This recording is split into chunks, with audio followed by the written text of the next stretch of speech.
This anime is so special, and episode 3 kind of keeps that same ball rolling. And by its specialness, I literally mean like this is like the anime I look forward to now, like the most in the winter season. The studio who makes this is Cloverworks, and they really have something extremely special here. Now, I'm not someone who's familiar with the source material, so I just have to completely go off of what the anime gives us. But wow, episode 3 was just like it was just a continuation of the amazingness that we have gotten so far. So the reason that I say this anime is so special is in episode 3 we get Gojo and Mirin or Kitagawa. We get these two kind of spending time together, right? Going through kind of the pretext to all the cosplay that is going to be kind of set up. So getting the wig, getting the textures, getting the materials, getting the roses, getting where the shoes are gonna come from, her choker, getting the skivvies that she's gonna be wearing. Like getting everything together for her cosplay, all because of Gojo's very detailed drawing on all the different pieces that he's going to need.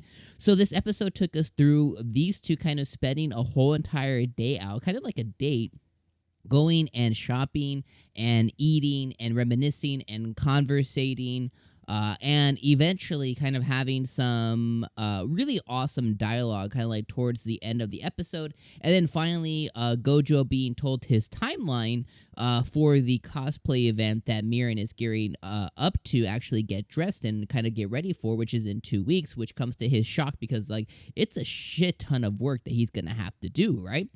So this episode, though, like it focuses on all of that, but where this anime has just become really, really special is a you have Mirin, who is one of the most expressive anime characters that I have seen in an anime in a long time. Like a lot of times, you get certain really expressive anime characters, but to this detail, it's just so good. Like, I mean, the way that she gets happy, mad, sad, where she was excited to go and eat her like little rice burrito thing that she was eating kind of like towards the end of the episode, to when she thought that Gojo was thinking that, hey, you think I'm getting fat by eating this, to when she first bit in, she had like literally like I think it was like 19 different expressions on her face in the timeline of like, I don't know, 15 seconds, and it just quickly changed really fast. Then on the other expressive side, right, you also, which is like my B point, you also have Gojo, who's extremely expressive too. He feels awkward and confused and delighted and embarrassed, and he goes through all of these different expressive feelings, and they do it so eloquently through just the sheer animation that they have.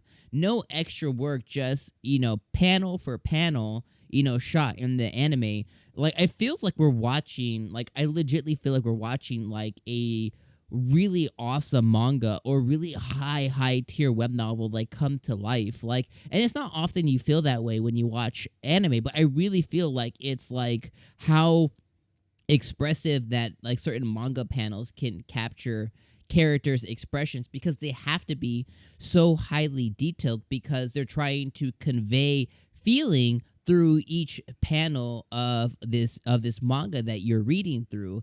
And I feel like all of that expression sometimes gets lost in anime a little bit because it's easier to express, because not only do they have what you're seeing, they have what you can hear as well. And, really good voice actors can really convey those feelings to you. But in like here, I feel like you're getting like the best of both worlds.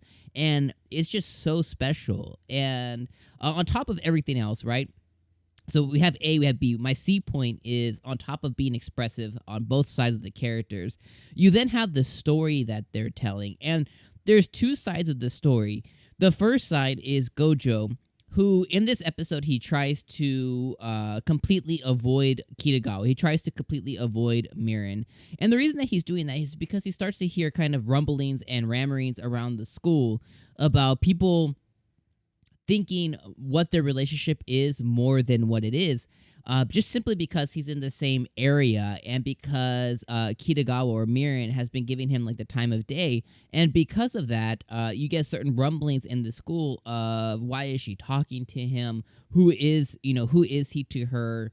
You have people saying that she's the most beautiful, most popular, most this, her legs, or this, or that. And then he comes into the mix, and they're suddenly like, oh, is she going out with him? Like, I can't believe that. They're basically saying like, oh, she would never go out with trash like that. But really, in reality, he's no lesser or more better looking than some of the other people. He's just, very to himself, very socially inept, very awkward. But those rumblings, that he began to hear, he immediately wasn't thinking of himself in that situation. And that's why I like him as a character so much. He was thinking of Kitagawa. He was like, wow, like, you could really feel it, right?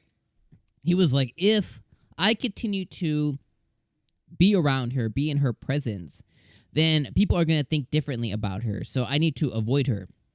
Now, is that the right thing to do? I don't think so. But that's what he was thinking, and that's why he tried to avoid her. And he kind of failed spectacularly because she was not catching the drift, and eventually she hunted him down, and she found him. And I love how he was thinking out loud. He's like, I'm so sorry, Kitagawa. And she was like, well, if you're going to apologize, don't hide from me. And he didn't exactly tell her what was going on. Like, he told her, like, hey, I don't want people to think, that we're something that we're not. I don't want people to think we're going out. And I love her response. She was like, oh, going out? Like, she's like, why don't we then? And although she said just kidding, there is, every time somebody jokes, every time somebody says something, there's always some kind of semblance of truth within the statement, right? So that's what makes that statement very exciting.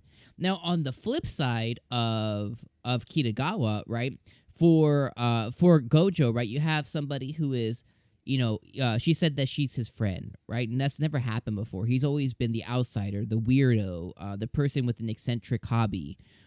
And he was his only friend, called him all of those things, right? And completely disowned him as a friend, which broke him, and he hasn't been able to recover from that since he was very young.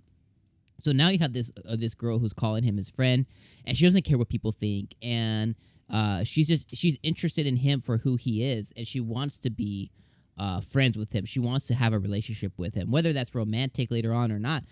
Just that surface level, that's completely changing him for the better. Now, on the flip side, as I was going to get to, you have Kitagawa Mirin, which is kind of getting that same feelings reciprocated to her. She has friends. She's super popular, but she's also into something niche. She also has this hobby, which is cosplaying, that she is very vocal about, but she can't necessarily share with her friends because they don't necessarily have the same aligned interest. They give her the time of day. They give her their attention because of who she is. She's bubbly, she's popular, she's easy to get along with. So it's not like they're not disinterested, but they don't share the same interest to her level.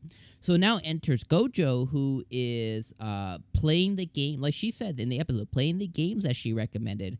Not just like dismissing it, actually playing it, being able to hold a conversation. I mean, they talked about like after they left the ramen restaurant, they talked about an erection in the game, and totally just threw off a whole crowd of people. But they were able to just talk about that casually and normally, and she hasn't been able to have those moments with her other friends. So GOJO is going to become someone very special to her for all these reasons. But he's already special to her because he's able to actually like not just listen, but care and actually try and experiment the things that she's asking for. On top of that, he's also very skilled in the cosplay area. So he has been able to fill in the gaps to where she didn't have, right? I'm talking about wig recommendations, what type of fabric to use, the minute details, to where she would have just seen surface level. But GOJO, because of the attention to detail that he always has when he's doing his Hina dolls, he's able to reflect that same attention to now cosplaying. And because of all of that, all these gaps he's filling in and the attention that he's giving her, but he's not giving her the attention because she's pretty or, popular or whatever. He's giving her the attention on the things that she enjoys, the thing that she's passionate about.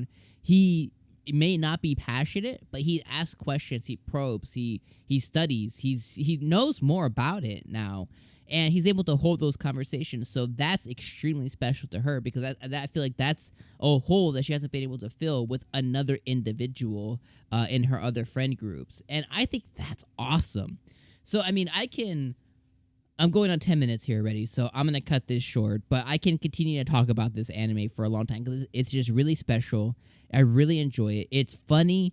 It has awesome moments. It's comedic. It has romantic moments. It has moments of awesomeness, fan service for the viewers, like when she was trying on the lingerie and everything. Like, it has a lot of fan service moments, but it also has a lot of moments to where you can really relate to both of these characters. And for all those reasons, it's just really special. On top, has top-tier animation, really awesome voice acting, and really good dialogue and writing. And it's just a masterpiece of a damn anime. And we're only on episode 3. All right, that's my time, y'all. Let me know what you guys think about this anime in the comments down below. I appreciate you guys being here for another week for my Dress Up Darling. I cannot wait till next Saturday when we get episode number 4. Leave some comments, leave some love, leave some likes, and we'll see you guys next week. Peace, my friends.